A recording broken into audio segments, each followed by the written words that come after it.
弟兄姐妹们，平安！今天咱们要聊点掏心窝子的话，那些在教会里我们常常假装没看到，或者干脆选择回避的潜规则。说实话，很多时候我们感受到的所谓善意，其实外面裹着一层虚假的外衣。我不是来批评教会，更不是要否定信仰，而是想把这些被忽视的问题摊开来说。因为如果这些真相一直被蒙蔽，这些潜规则继续存在，我们的信仰就会慢慢跑偏，教会本来该有的爱和真诚也会被那些表面功夫给取代了。这五大真相，可能你自己在聚会时也隐约觉得不对劲，却没声响；可能你曾因为这些潜规则受过伤，却不知道问题出在哪儿；又或者你我都在不经意间成了这种虚假善意的参与者。比如明明没那么关心，却在聚会时硬是表现出热情；明明对教会的做法有疑问，却怕被贴上不属灵的标签，不敢开口。咱们今天就把这些事儿掰扯清楚，这不是要制造焦虑，而是希望大家都能清醒地看待教会里头的问题，一起找回信仰的初心。毕竟我们来教会是为了遇见神，活出真信仰，而不是被困在这些潜规则和虚假善意里，对吧？你有没有过这样的经历？礼拜天一大早走进教堂，灯光闪得比演唱会还专业，音响的低音震得心跳都跟着颤，敬拜队一开口，全场立刻举手，场面简直像天堂快闪现场。可一散会，气氛立马降温，比便利店关门还快。熟悉的人三三两两凑一起聊得热火朝天，陌生人却被晾在墙角，心里忍不住嘀咕，原来这就是所谓的爱的团契啊！别急，这只是个开场。今天咱们的分享分5个部分，听着听着可能有人会忍不住笑，有人会有点心虚，甚至有人会想直接关掉。但我保证后面我还会给大家3个立马就能用上的小建议，咱们不光心里有触动，更能真正为改变做点什么。你可能会问，你为什么要把这些事说出来呢？其实很简单，如果这些问题一直被假装没看到，那我们的信仰就会像温水煮青蛙，慢慢被消耗掉。圣经约翰福音8章32节说，你们必晓得真理，真理必叫你们得以自由。可要是我们连真相都不敢面对，那所谓的自由又在哪里呢？所以今天的分享不光是给会友听的，如果你是牧者、侍奉同工，或者你正因为教会的种种现象而心灰意冷，却依然期待找到真诚的信仰，那请你一定要继续听下去，因为我要说的不是让你更失望，而是帮你把那些伪装成光的东西分辨出来，好让真正的光能照进教会，照进我们心里。当然，我会尽量用轻松的方式来聊，毕竟人生已经够苦了，谁也不想听满是控诉的内容，对吧？所以大家会听到一些比喻，可能像段子，甚至带点冷幽默，就不是为了取笑谁，而是希望大家笑完之后，心里能冒出一句话，这不就是我在教会里看到的吗？接下来的内容可能有点长，但最好听到最后，因为我保证最后2个真相比前面更触动人心，也更重要。前菜已经上桌，主菜现在要来了。来，咱们想象一下，灯光打下去，音乐拉起来，可惜我们不是要开演唱会，而是要聊敬拜这件事。敬拜本来应该是最神圣、最单纯的时刻，却常常被我们搞成了一场舞台秀。你可能觉得我太苛刻了，人家不就是想把敬拜做得更好吗？别急，听我慢慢说。我不是说所有教会的敬拜都有问题，而是说那些敬拜走偏了的情况。怎么个偏法呢？一句话总结，从遇见神变成了看表演。你想象一下，走进一间教会，音响的低音震的比夜店还澎湃，灯光打的比颁奖典礼还浪漫，合唱团齐声开口比音乐节目还专业，领唱一出场，气场比巨星登台还强，全场又是掌声又是欢呼，还纷纷举手，仿佛下一秒就要喊安可。可这时候问题就来了，大家的焦点还在神身上吗？还是已经移到了台上的人身上？为什么会出现这种情况呢？背后有几个原因。首先是专业化制作的影响。原本教会升级音响设备，训练敬拜团队，是为了帮助会众更容易投入敬拜，这本身没什么问题。可当专业慢慢变成了敬拜的标准，甚至成了教会之间彼此比较的指标，事情就开始跑偏了。你会听到有人说，哇，那间教会的音乐像演唱会一样棒，某某教会的敬拜影片点阅数超高，久而久之，敬拜不再是心灵与神的相遇，反而变成了比效果、比场面的比拼。舞台场景成了比赛场，大家都在比谁更吸睛，谁更震撼。第二个原因是圈子效应，敬拜团的成员常常一起练习，培养默契，这本来是好事。可时间一久，他们之间会形成一种独特的小文化，甚至小圈子。外来的人如果跟不上他们的节奏，融入不了他们的氛围，就会觉得这里不是我的位置。久而久之，敬拜团就像一个小世界，外表看起来特别属灵，但其实有点封闭。不是他们故意排斥别人，而是自然形成了隔阂。可问题是，敬拜应该是全体会众共同参与的，不该成为敬拜团内部成员的限定活动。第三个原因是文化与世代落差。年轻人喜欢强节奏的音乐、炫酷的灯光、有创意的编曲，年长一代则偏爱传统诗歌和安静的祷告。为了吸引更多人来教会，有些教会可能会选择娱乐化的方式，放大舞台效果，拉高感官刺激。结果一部分人觉得很兴奋，另一部分人却毫无感觉。最尴尬的是，大家明明在同一场聚会里，心灵却像住在不同的时区，完全没有共鸣。有人会问，敬拜变得好看不是也挺好吗？至少不会觉得无聊啊。这话表面听着有道理，但关键在于敬拜的目的。敬拜的核心是把人带到神的面前，而不是把人推向舞台的聚光灯下。当做得漂亮变成了主要追求，当掌声取代了悔改的心，我们就不小心把敬拜当成了一场演出。圣经约翰福音4章24节早就提醒过我们，神是个灵，所以拜他的必须用心灵和诚实拜他。那我们怎么分辨自己参加的是真敬拜还是表演式的敬拜呢？其实有几个简单的问题可以用来检测。第一，敬拜结束后，你的心是不是更柔软了？有没有多一点悔改的眼泪？或者多了些想要爱人的力量？还是你只记得哇，今天吉他独奏超帅？第二，当你回想敬拜内容时，脑子里浮现的是神的恩典与呼召，还是某位领唱的高音多厉害，舞台多有气势？第三，敬拜有没有给每个人参与的空间，还是只有唱得好的人能融入，不会唱的人只能尴尬地站着？如果是后者，那就有点像音乐表演，而不是全体会众同心向神的敬拜了。所以如果你是会众，敬拜结束后觉得心里空空的，别急着责怪灯光师或音控，先问问自己，我的心到底被带到哪里去了？如果你是侍奉者，也请摸着良心想一想，我们做这些是为了见证主，还是为了取悦观众？大家别误会，我不是反对敬拜专业化，也不是说敬拜就一定要朴素单调，重点是我们要记得敬拜的对象是谁，舞台是辅助敬拜的工具，不是中心，技术是帮助大家投入的手段，手段不是目的。聊完了敬拜舞台化的问题，是不是觉得有点心惊？别急，还有更真实的画面等着大家。接下来我们说第二个真相，这个真相听起来就像一出矛盾剧，教会看起来很热心，但同时也很冷漠，这话是什么意思呢？你走进教会的时候，迎宾的人笑容满面，牧师讲道热情洋溢，侍奉的表单上满满都是岗位，就能选30种。可等你真的遇到困难需要帮助的时候，却突然发现求助的电话没人接，发的讯息石沉大海已读不回，甚至连一句平安的问候都没有。这种表面火热内心冷淡的落差，比冬天洗冷水澡还让人难受。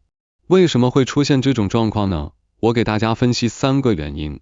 第一个原因是教会规模的影响，教会越大，人情往往越淡薄，规模一扩张，人和人之间的距离就被稀释了，大家自然而然就会找熟人待在一起，形成一个个小圈子，外来的人或者新来的弟兄姐妹，常常就像空气一样被忽略，聚会结束后只能自己默默离开。第二个原因是小组分工带来的问题，小组分工本身是好事，能让侍奉更有序，但也可能把人框在自己的小圈子里。小组领袖同工，各个部门之间各自负责自己的领域，互动很少，久而久之，教会就变成了一堆并排的小群落，而不是一个有血有肉、彼此相连的大家庭。第三个原因是文化习惯的影响，有些弟兄姐妹心里其实很善良，也想关心别人，但总觉得不好意思打扰别人，于是就选择保持礼貌的距离，结果关心变成了看情况的选项，探访变成了看心情的举动，真诚的扶持被包装成下次再说的敷衍。时间久了，你就会听到有人说教会里说有爱，但我从来没感受到。说到这里，我想起一个真实的故事，为了保护当事人，我稍微改了些细节。有位弟兄主日聚会从不缺席，唱诗歌的时候比谁都大声，侍奉也总抢在第一线。但有一次他生了场大病，发了几个求助讯息到教会群里，回应的人却寥寥无几。导致平时在教会里看似最边缘的一位姐妹默默去医院看望了他。后来这位弟兄感慨地说，原来教会里有人不等于有人会陪着我。这句话像一把刀，直戳问题的核心。我们常常能看到身边的人，却不愿意花时间去陪伴他们。这话听起来很扎心，但数据也支持这种观察。有调查指出，信徒离开教会的前几大原因里，社群冷漠无法融入就是其中之一。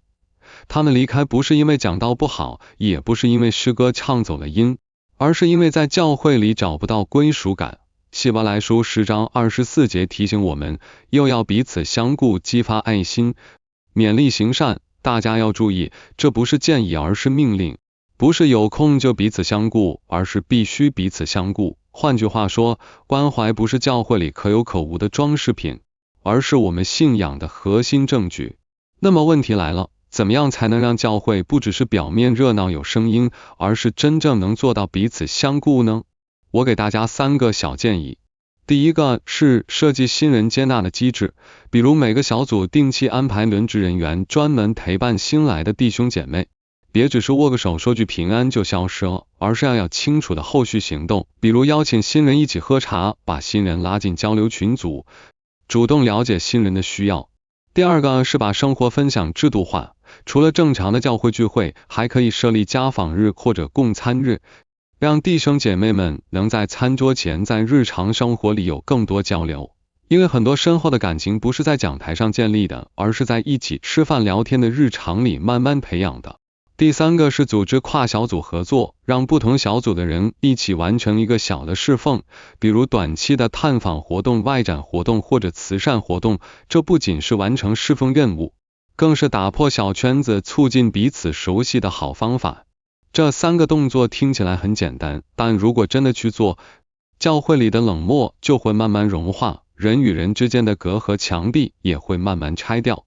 所以下次你走进教会，看到一群人围成一个圈，笑得很开心的时候，别急着羡慕，先问问自己，我是不是也能走过去，给旁边那个看起来孤单的人一个微笑？因为对那个孤单的人来说，一个真诚的微笑可能比一场华丽的聚会更重要。聊到这，大家有没有想过一个问题？为什么有些基督徒祷告起来口若悬河、滔滔不绝，但生活中的生命状态却完全没改变？这就是我们要讲的第3个真相。准备好了吗？我们继续往下聊。前面我们说到了教会里的冷漠看似热心，实际却留下一地孤单的情况。现在要揭开的第3个真相比前2个更微妙也更刺耳，因为它长得特别属灵。我给它起了个名字，叫祈祷像口技，属灵像表演。你在教会里应该也见过这样的场景。我为弟兄祷告，一开口声音抑扬顿挫，节奏比朗诵比赛还专业，用词华丽的像诗歌集里的句子。有位姐妹分享见证时，一边说我没什么了不起的，一边却暗暗透露出你们看我多属灵的气息。还有些人分享见证时总是充满各种异象和神迹，但平时看他待人接物却小气又冷淡，遇到责任就推3阻4，完全不像在台上那个属灵战士的样子。你觉得这很夸张吗？其实不夸张，这种现象从古至今都有。耶稣在马太福音6章5节就已经提醒过，你们祷告的时候，不可像那假冒为善的人，爱站在会堂里和十字路口上祷告，故意叫人看见。换句话说，这不是什么新鲜事，而是教会里一直存在的老毛病。人总是喜欢自己的属灵行为被别人看见。问题到底出在哪呢？关键在动机。当一个人把属灵行为当成自己的身份标签，比如我有灵恩赐，我会禁食祷告，我常为人代言敬拜，那么这些本来单纯的信仰行为就很容易从真诚滑落到表演。表演有什么特点？需要观众。有人看的时候就卖力表现，没人看的时候就立刻熄火。于是你会看到，有些弟兄姐妹在公开聚会时激情满口属灵话语，可一回到日常生活里就立刻原形毕露，对需要帮助的人冷眼旁观，对该承担的责任推三阻四。更严重的是，这种表演式属灵的风气还常常在教会内部被强化，让更多人误以为这样就是属灵，慢慢偏离了信仰的本质。弟兄姐妹们，为什么会出现祈祷像口技、属灵像表演的情况呢？其实根源在于我们都喜欢看得见的标志，谁能说异象，谁祷告时间长，谁会讲见证，我们就觉得谁更属灵。久而久之，整个教会群体就形成了一种符号文化，仿佛拥有这些外在符号，就等于拥有了真实的信仰。可结果呢？第一个问题是，属灵变成了权力货币，谁看起来更属灵，谁在教会里就有更大的影响力。第二个问题是，那些真正有需要但外表不够唬人的人，反而被排挤在圈子之外。我给大家举个真实的例子，有位弟兄分享过他的经历，他不太会用华丽的词藻祷告，说话也没那么属灵，但每个周末他都会默默给独居的长者送餐。可教会里很少有人知道他做了这件事，反而常常拿他祷告平淡这件事开玩笑。最后这位弟兄说的一句话戳破了我们的盲点，原来神看的是心，可教会看的是表演，这就是我们要警惕的危机。信仰被异化成了一张清单，有人会检查你会不会做这些属灵动作，却不会检查你在生活里有没有活出爱与公义。当信仰行为变成了符号，符号又变成了权力货币，最后货币再转化成实际权力，我们的信仰就会离真理越来越远。那我们该怎么办呢？我这里有3个问题，帮大家分辨自己到底是在追求真信仰，还是在表演属灵。第一个问题，你参与属灵侍奉是为了见证神的荣耀，还是为了博得别人的掌声？如果没有任何人看见你做这些事，你还会坚持去做吗？第二个问题，你行善的时候有没有隐形模式？换句话说，不用在朋友圈打卡，不用舞台灯光衬托，只是因为你心里觉得这是该做的事，你还会去做吗？第三个问题，你期待的属灵生命改变是靠一次聚会的情绪高潮，还是靠日复一日的操练与顺服？要知道，真正的属灵成长往往是在没有人鼓掌的时候发生的。听到这里，大家可能会觉得有点不舒服，甚至有点心虚。请大家放心，我不是针对某一个人，而是针对我们每一个在教会里的人，因为表演虔诚的诱惑实在太大了。它不需要我们有恶意，只要我们稍微放松警惕，这种念头就会悄悄钻进心里。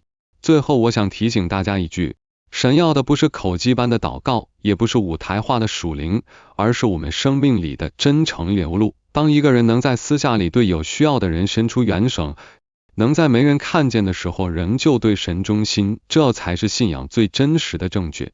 后面大家可别走开，因为下一个真相会更尖锐。我们要谈的是权力与金钱如何悄悄影响教会的牧养工作。别以为这只是八卦，这可是真实影响我们信仰根基的挑战。如果你以为教会只是一片和平的灵性绿洲，那你可能低估了人性里那些隐藏的试探攻击力。前面我们讲到了表面虔诚与心灵真实的差距，现在要聊的是更尖锐的一个真相，教会里的权力、金钱与地盘之争。听起来像八卦，对不对？但这真的不是八卦，而是教会可能面临的制度性风险。大家想象一下，一个小型教会刚成立的时候，大家互相扶持，爱的氛围特别浓厚。慢慢的，教会有了更多资源，更多会众，更多同工，财务开始正常运作，领袖也开始负责决策。这时候人心底的小算盘就会偷偷跑出来，谁掌握了资源，谁就有话语权，谁控制了财务，谁就能影响教会的文化走向。说白了，只要权力集中，再加上缺乏透明的制度，危机就会开始酝酿。我们来看看几个常见的危险信号。第一个信号，财务不透明，大家奉献的钱用到了哪里？谁来决定钱的用途？教会做重大投资的时候有没有多方审核？如果你捐了奉献款却不知道钱的去向，那你可能在不知不觉中成了某些不明资金的担保人。第二个信号，权力过度集中，少数几个人握有人事、财务和决策的全部权力，其他人只能跟着别人的想法走。这就像一场没有规则的跑马场，不仅会影响决策的效率，更会扼杀正常的意见交流，没人敢说不同的话，因为权力都在少数人手里。第三个信号，个人崇拜化，帮教会领袖被神格化，或者被当成英雄一样崇拜，一切都以他为中心，那说真话就会变成一种威胁。你会发现，敢说真话的人往往被默默冷落，和领袖意见不合的人甚至会被贴上不属灵的标签。第四个信号，冲突处理方式不当。如果教会里的问题被压制，被暗箱操作，而不是公开检讨解决，那矛盾就会在暗中积累，最后小问题演变成大伤口，新来的弟兄姐妹一点点流失干掉。有一天大家才发现，这个教会已经和最初那个充满爱的灵性家园距离越来越远了。我知道大家可能会想，真的这么严重吗？教会不是属灵的地方吗？确实，教会是神的殿，但在教会里的人还是有软弱的人。腓立比书2章4节提醒我们，你们个人不要单顾自己的事，也要顾别人的事。如果教会里的每个决策都只考虑少数人的利益，那真正的关怀就会被挤出教会的大门。生活里我认识一个教会，有一次他们要做侍奉预算，整个决策过程只有几个核心人物参与，普通会众连投票的权利都没有。结果这个预算直接决定了谁能参与侍奉，谁的意见能被采纳。慢慢的，教会的活力就开始减弱，再加上金钱运作里的诱惑，谁说奉献不会被暗地里计算成个人影响力呢？到这时候，信仰就不再是信仰，反而变成了权力游戏。那作为会友，我们该怎么办呢？我给大家3个可行的方向。第一个方向，关心教会的治理。我们可以鼓励教会建立公开的财务报告制度、审计制度，定期检视教会的运作情况。这不是在挑毛病，而是在保护我们自己和其他弟兄姐妹的信仰，不让信仰被不明不白的运作破坏。第二个方向，培养问责文化。这不是要拆领袖的台，而是要建立一个机制，让领袖既能得到支持，也能接受大家的纠正。比如设立常设的会员大会、独立的监察小组。要知道，权力太集中，哪怕领袖是出于好心，也可能会走偏，而制度能把这种偏差降到最低。第三个方向，教育会众识别危险信号。我们作为会友，不应该被动接受所有决策，而是要懂得合法合理的提出问题，知道怎么匿名安全的投诉。这不是在破坏教会，而是在保护教会，保护我们共同的信仰家园。大家可能会想，这样是不是太严肃了？难道教会每个角落都充满危机吗？不用恐慌，我们要明白，透明的制度和合理的问责不是在攻击信仰，而是在保障信仰。没有符合人性的制度，信仰就会在不知不觉中被侵蚀。最后我要提醒大家，每个会友都有责任，也有权利让信仰落实在生活里，而不是停留在表面的热情和符号里。正如哥林多前书14章40节所说，凡事都要规规矩矩的按着次序行，叫众人都得益处。规矩不是束缚，而是保护我们不被权力、金钱和地盘之争吞噬。前面我们聊了敬拜变表演、热心却冷漠、祈祷成口技，以及权力与金钱的制度性风险。你以为到这里就结束了吗？不，最后一个真相可能是最沉重，也最能决定教会气质的。那就是假属灵的光环，以及因此被忽略的真福音。光环这个词听起来很浪漫，但在现实里，它有点像某些会友身上自带的光学滤镜，只要他一站出来，气场就强得不得了，大家会自动对他产生敬意。可问题是，这光环很可能只是表面功夫，是一种社交资本，而不是真实的生命果实。你会看到这类人发言时总是带着有智慧的口气，祷告时声音洪亮，抑扬顿挫，敬学或奉献的时候也充满仪式感。大家会默默点头，心里想他可真属灵，但真实情况是，他在日常生活里的爱心、谦卑和耐心，可能远远比不上他身上的光环亮度。这种假光环会导致2个后果。第一，那些真正卑微需要扶持的人会被大家忽略。第二，那些假冒虔诚的人更容易用表面功夫获得话语权。久而久之，教会的决策和文化会偏向那些光环强的人，普通会友的声音被稀释，福音本身的焦点对人的真实关怀也会被挤到角落。大家可能会问，那我怎么辨别谁是真属灵，谁是假光环呢？其实很简单，看果子，而不是看标签。马太福音7章16节里，耶稣提醒我们，你们要凭他们的果子认出他们来。荆棘上岂能摘葡萄，蒺藜里岂能摘无花果呢？不是看他发言多流利，也不是看他祷告声音多回亮，而是看他在生活里有没有彰显出爱、喜乐、和平、忍耐、恩慈、良善、信实、温柔、节制这些圣灵的果子。在这里我给大家3个提醒，作为今天分享的收尾。第一个提醒，以果子为衡量标准而非标签，我们要检视一个人的生命果子是否真实长久，不要被外在的光环迷惑。哪怕一个人不会说华丽的属灵话语，但他能默默爱人、谦卑服侍，这才是真属灵。第二个提醒，鼓励普通人发声，教会要建立安全的反馈机制，让底层会友的声音不被忽视。教会不是明星秀场，每个弟兄姐妹都是神国度的主角，每个人的意见都值得被尊重。